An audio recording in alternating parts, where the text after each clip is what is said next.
예, 할렐루야. 예, 오늘 이 새벽에 나오신 우리 성도님들을 축복합니다. 예, 오늘은 나는 예수를 따르는 제자인가라는 말씀의 제목으로 함께 은혜를 나누도록 하겠습니다. 우리 옆에 사람과 이렇게 인사하겠습니다. 우리는 예수님의 제자입니다. 예수님만 따라갑시다. 예수님만 따라갑시다. 예, 우리가 예수님의 제자가 된다는 것은 어려운 것이 아니라 예수님을 따라가는 것인 줄 믿습니다. 우리가 어떠한 자세로 예수님을 따라가야 하는지 또 재밌는 예화가 있습니다. 보통 고양이는 주인이 이제 밥을 주면 이렇게 생각한다고 합니다. 나에게 밥을 준다, 나를 씻겨준다, 나에게 잠자리를 마련해준다. 아, 역시 내가 주인이구나, 이렇게 생각한다고 합니다. 그러나 반대로 이제 개는 나에게 밥을 준다, 또 나를 씻겨준다, 나에게 잠자리를 제공해준다. 아, 역시 그분이 나의 주인이구나. 그러면서 그 주인을 열심히 따라가야 되겠다. 그리고 죽도록 충성하고 어디든지 함께하는 삶을 살아야 되겠다. 뭐 이제 이렇게 생각한다고 합니다. 사랑하는 성도 여러분, 우리를 먹이시고 입히시는 분이 바로 우리 예수님인 줄 믿습니다. 그 예수님을 주인으로 얼마만큼 우리는 인정하며 그렇게 살아가고 있냐라는 거예요. 여전히 내가 주인인지 아니면 예수님을 나의 삶 속의 주인으로 그렇게 모시고 살아가고 있는지 우리 삶 속에서 늘 그렇게 점검할 수 있게 되기를 축복합니다. 그래서 우리의 신앙이 자기중심적인 신앙이 아니라 늘 예수 그리스도를 우리 마음속에 모신 예수 그리스도를 따라가는 그런 신앙이 되시기를 소망합니다. 오늘 본문은 예수님께서 이제 산에 올라 12제자를 부르시는 그런 장면입니다. 이 사건은 단순히 그냥 제자 몇 명을 뽑는 그런 사건이 아니라 하나님 나라의 영광과 사명을 위해 그들을 부르셨다는 것입니다. 여기서 알 수 있는 것은 무엇입니까? 우리 주님께서는 여전히 제자들을 찾으시고 부르시고 계신다는 거예요. 그 부르심을 통해 우리 모두가 이 자리에 나온 줄 믿습니다. 우리 이 시간 이어서 13절의 말씀도 함께 선포하도록 하겠습니다. 시작. 또 산에 오르사 자기가 원하는 자들을 부르시니 나아온지라. 여기서 예수님께서 산에 오르사라는 그 단어는 반복적이고 계속적인 행동을 뜻합니다. 우리가 복음서를 이제 계속해서 읽다 보면 예수님께서 중요한 사역을 할 때마다 반복적으로 습관적으로 어디에 오르셨다는 걸 알 수 있습니까? 산에 오르셨다는 걸 알 수 있습니다. 오늘 병행 구절인 누가복음 6장 12절에서 13절 말씀도 함께 선포하겠습니다. 시작. 이때 예수께서 기도하시러 산으로 가사 밤이 새도록 하나님께 기도하시고 밝음에 그 제자들을 부르사 그 중에서 12를 택하여 사도라 칭하셨으니. 제자들을 부르실 때 즉흥적으로 또 충동적으로 부르신 것이 아니라 산에 오르사 밤이 새도록 기도하고 그들을 부르셨다는 것을 알 수가 있습니다. 그러니까 십자가의 고난을 준비하는 그런 중요한 순간에도 예수님께서 산에 오르사 기도했다는 것을 알 수가 있습니다. 예수님께서 산에 오른다라는 것은 바쁜 세상 속에서도 하나님과 단절되지 않고 친밀히 하나님과 교제하는 삶을 의미합니다. 그래서 예수님께서는 지금도 산 위에서 우리를 부르시고 계신다는 것이죠. 그래서 기도의 자리에서, 말씀의 자리에서, 예배의 자리에서 하나님의 음성을 들으며 주님과 동행하는 그런 삶을 살아가시기를 축복합니다. 우리 세 번역으로 마가복음 3장 13절 말씀도 이어서 선포하겠습니다. 시작. 예수께서 산에 올라가셔서 원하시는 사람들을 부르시니 그들이 예수께로 나아왔다. 13절에 이제 본문의 말씀을 보면 제자들이 스스로 예수님의 제자가 되기 위해서 나온 게 아니고 주님이 원하시는 자들을 부르셨다라고 말씀하고 있습니다.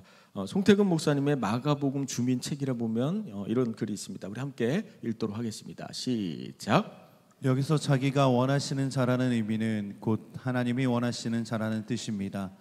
내가 하고 싶은 일을 하는 것은 하나님의 일을 하는 것이 아닙니다. 하나님은 그분이 원하시는 사람들을 부르셔서 그 일을 행하십니다. 우리 인생도 우리가 선택해서 살아가는 것 같지만 실상은 모든 걸음마다 하나님의 부르심이 있는 것입니다. 우리는 이제 종종 내가 원해서 하고 싶은 일을 하면서 이것은 주님이 원하시는 일이다라고 포장할 때가 있다는 것이죠. 그래서 우리는 날마다 내가 원하는 일인가 아니면 우리 주님이 원하시는 일인가를 늘 우리가 점검하며 그렇게 살아가야 된다는 것입니다. 예수님께서 12제자를 세우는 조건은 어떤 인간적인 능력이나 사회적인 조건이 아니라 자기가 원하시는 사람들이라는 거예요. 예수님이 원하시는 자들을 부르셨다라는 것이죠. 예수님께서 제자들을 부르실 때 중요한 것은 그들이 먼저 제자가 되겠다고 요청한 것이 아니라 예수님이 원하는 자들을 부르시고 택하셨다는 것을 알 수가 있습니다. 그래서 사람이 마음으로 자기의 길을 계획했을지라도 그 발걸음을 인도하시는 분이 바로 우리 하나님이신 줄 믿습니다. 우리의 발걸음을 인도하시는 분이 누구십니까? 여기까지 인도하신 우리 하나님인 줄 믿습니다. 우리 인생도 우리가 선택해서 살아가는 것 같지만 모든 발걸음마다 하나님의 부르심이 있다는 것을 보게 됩니다. 예수님께서 우리를 부르셨습니까? 정말로 부르셨습니까? 진짜로 부르셨습니까? 예수님께서 우리를 제자로 부르시고 우리를 그렇게 예수님의 사람으로, 예수님의 자녀로 우리를 그렇게 인도해 가신 줄 믿습니다. 우리 카일 아들먼의 팬인가 제자인가라는 책을 보면 예수님을 따른다는 것이 무엇인지 이렇게 설명해 놓았습니다. 우리 함께 읽도록 하겠습니다. 시작. 어떤 이들은 자신의 잘못, 실수, 허물 때문에 예수님을 따를 자격이 없다고 지레짐작한다. 그러나 예수님은 누군가를 제자로 부르실 때 자격을 따지지 않으신다. 아무든지 상관없다. 예수님의 초대는 아무든지로 시작된다. 아무든지는 바로 나와 당신을 말한다. 예수님은 누군가 이제 제자로 부르실 때 자격을 따지지 않는다라는 거예요. 성경을 몇 독했는지, 기도를 몇 시간 했는지, 신앙생활을 몇 년 했는지 묻지도 않고 따지지도 않는다라는 거예요. 그렇다면 우리에게 무엇이 필요합니까? 주님께서 부르시면 자격이 없지만 너무나 부족하지만 따라가겠습니다라는 믿음의 고백이 우리에게 필요한 줄 믿습니다. 우리 예수님의 선택은 세상의 기준이나 어떤 능력이 아니라 학식이 뛰어나서가 아니라 하나님의 뜻 가운데서 우리가 선택되었다는 것입니다. 오늘날도 마찬가지입니다. 우리가 예수님을 믿고 따른다는 것은 우연히 믿어진 것이 아니라 하나님의 주권적인 선택이었음을 보게 됩니다. 예수님께서 너희가 나를 택한 것이 아니요 내가 너희를 택하여 세웠나니라고 말씀한 것처럼 우리가 예수 믿고 하나님의 자녀가 된 것이 하나님의 선택이었음을 여러분 믿으십니까? 하나님의 은혜였음을 여러분 믿으십니까? 우리가 이 새벽에 나와서 하나님 말씀을 듣고 예배하는 것도 하나님의 부르심이 있는 줄 믿습니다. 마가복음 1장 17절에서 18절 말씀도 함께 선포하겠습니다. 시작. 예수께서 이르시되 나를 따라오라. 내가 너희로 사람을 낚는 어부가 되게 하리라 하시니 곧 그물을 버려두고 따르니라. 우리가 예수님을 따르는 데 있어서 너무나 중요한 메시지가 있습니다. 18절 말씀을 보면 제일 먼저 시작되는 단어가 뭐죠? 바로 곧이라는 단어입니다. 그러니까 헬라어 원어로 보면 유두스라는 단어인데 즉시, 바로, 당장이라는 의미가 있습니다. 내려주셔도 됩니다. 예수님의 부르심 앞에 우리가 주저하지 않고 망설이지 않고 즉시로 어떻게 해야 되는 것입니까? 따라가야 된다는 거예요. 이런 예수님의 부르심 앞에 우리는 예수님의 제자가 되는 데 있어서 다른 것이 필요한 것이 아니라 즉각적인 순종이 필요하다는 것을 말씀하고 있다는 것이죠. 제자는 행동한다. 카일 아들먼의 그 책을 보면 또 이런 글이 있습니다. 한 번 더 읽도록 하겠습니다. 시작. 사탄은 우리가 즉각적으로 행동하지 않고 미루고 또 미루다 보면 이내 다시 깊은 잠에 빠져들게 된다는 사실을 너무나 잘 알고 있다. 예수님을 따르는 데 있어서 우리의 연약함은 즉각적인 결단이 필요할 때 자꾸만 내일로 미룬다는 데 있다는 것입니다. 내일 하면 되겠지, 언젠가 하면 되겠지, 때가 되면 하겠지, 계속해서 미루다 보면 아무것도 하지 못하는 경우가 생긴다는 것이죠. 여러분, 다이어트에 실패하는 이유가 무엇입니까? 내일부터 하기 때문에 실패하는 것입니다. 맛있으면 0칼로리, 여러분 거짓말입니다.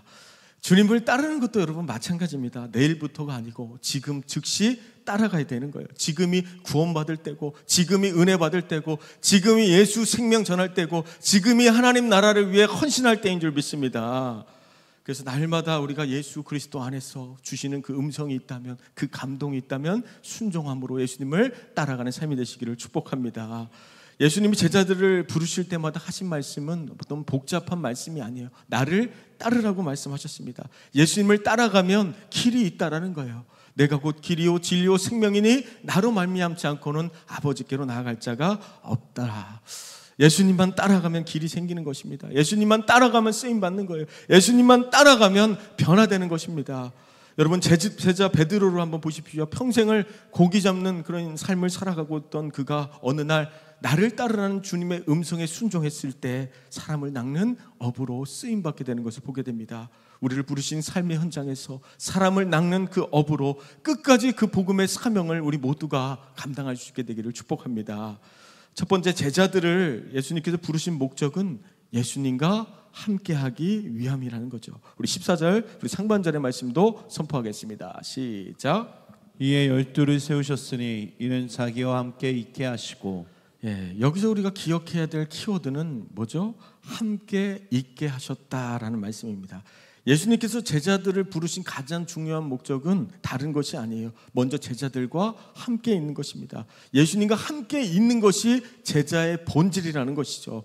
많은 사람이 주님을 위해 뭔가를 애써야 되고 뭔가 헌신해야 된다고 생각하지만 그 전에 앞서는 것이 무엇입니까? 예수님과 우리가 얼마만큼 함께 있느냐라는 거예요. 주님은 우리와 함께 있기를 원하십니다. 기도의 자리, 말씀의 자리, 예배의 자리를 통해 주님의 임재를 경험하고 능력을 경험하고 주님의 뜻을 깊이 경험할 수 있게 되기를 축복합니다. 누가복음 10장에 보면 마르다와 마리아의 이야기가 있습니다. 마리아는 예수님의 발 아래 앉아 말씀을 이렇게 들었을 때 주님은 좋은 편을 택하였다라고 이렇게 칭찬하는 것을 보게 됩니다. 이 말씀은 다른 것보다 우리 예수님과 함께하는 것이 더 중요하다는 그런 우선순위의 문제를 이야기하고 있는 것이죠. 나는 지금 무엇을 더 중요하게 붙잡고 있는가? 나는 지금 무엇을 더 기뻐하며 그렇게 살아가고 있는가를 묻는 것입니다.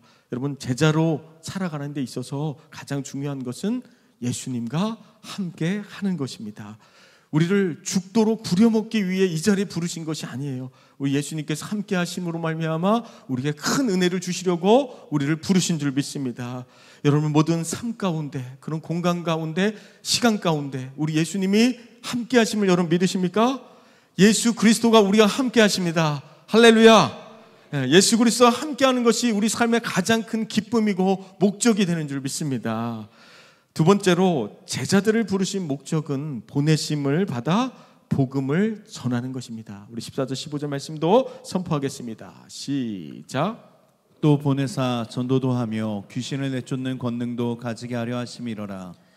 여기서 이제 보내다라는 헬라어 단어를 보면 아포스텔로라고 이야기합니다. 그러니까 사도라는 단어가 바로 여기에서 나왔습니다. 그러니까 누가복음에서 예수님께서 제자들을 부르시고 사도라고 이렇게 칭했던 것처럼 예수님께서 그들을 부르시고 사도로 세우셨다는 것은 그들을 뭐죠? 보내심을 의미하는 것입니다. 제자는 단순히 배우는 자가 아니라 결국은 복음의 사명을 가지고 파송받는 자들이라는 것이죠. 오늘 본문을 보면 예수님께서 제자들을 보내신 목적은 보내사 전도도 하며라고 말씀하고 있습니다. 여기서 이제 말하는 전도는 단순히 우리가 길거리 나가서 전도지 나눠주고 우리 교회를 소개하는 정도가 아니라 전도란 하늘의 기쁜 소식을 전하는 것입니다.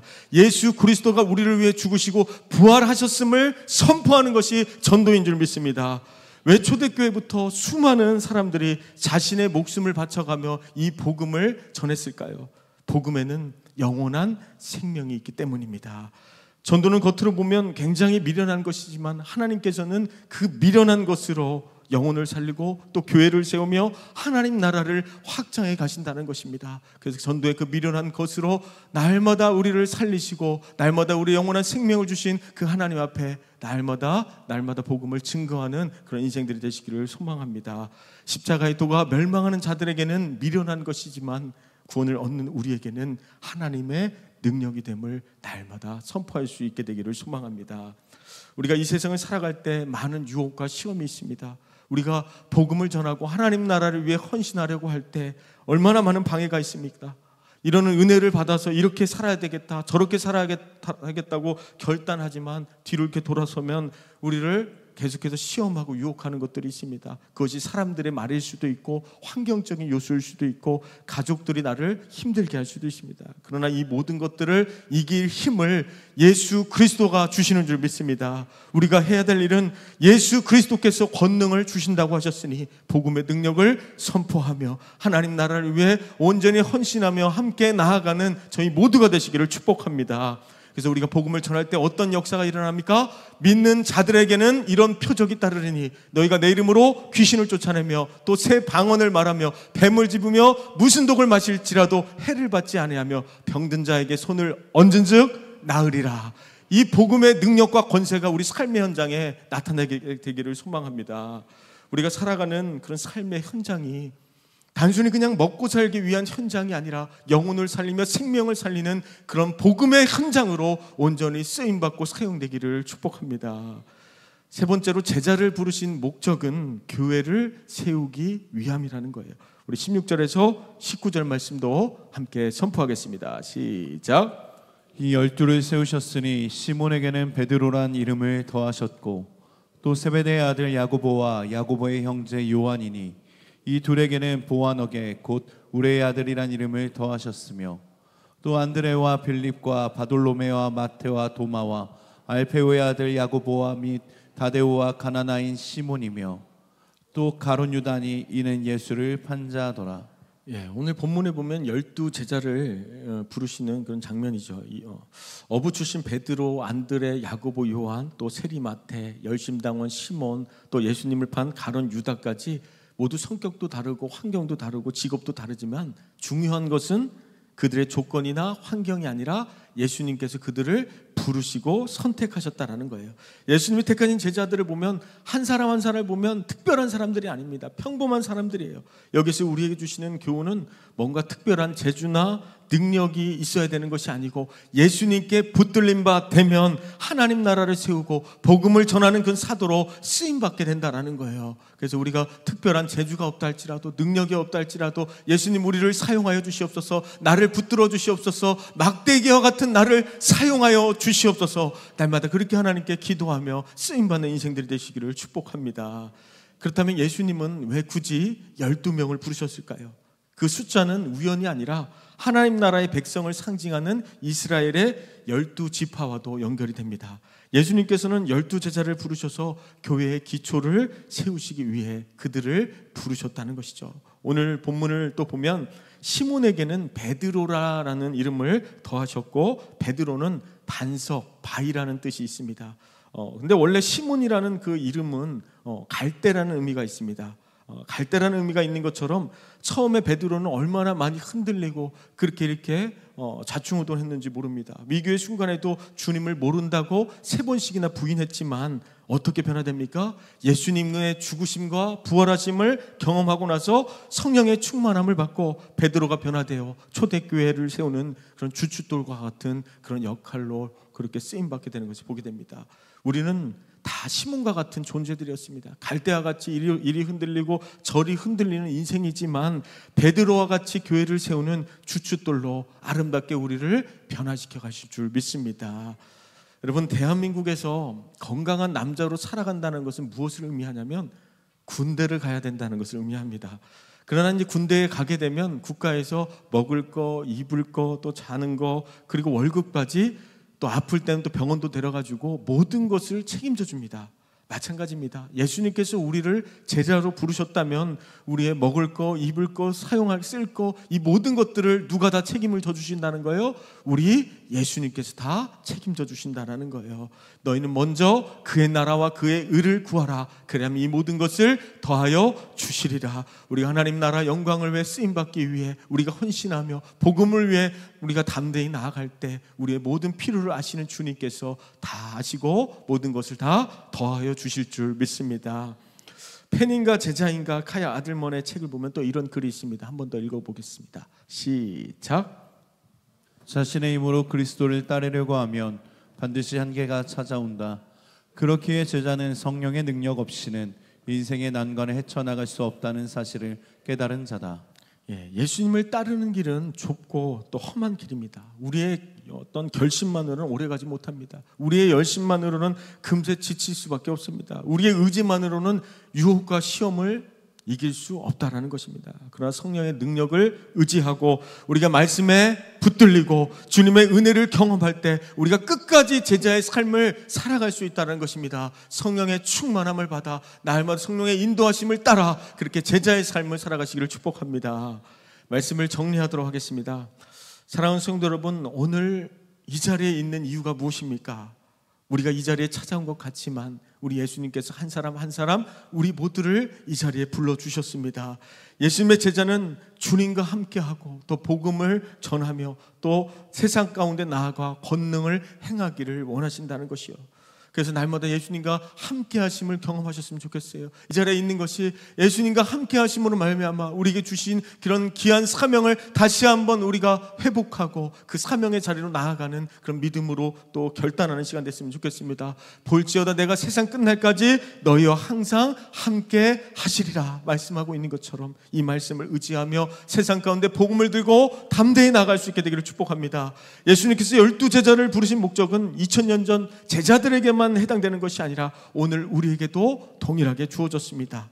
예수님은 12제자를 부르신 것처럼 우리를 불러주셨고 세상 가운데 나가 복음을 전하며 권능을 행할 수 있게 되기를 그렇게 소망하며 우리를 불러주셨다는 것입니다. 오늘 우리 모두가 다시 한번 주님의 그 부르심에 순종하며 예수님을 따르는 제자로 복음을 들고 담대히 세상 가운데 나아갈 수 있게 되기를 주님의 이름으로 축복합니다.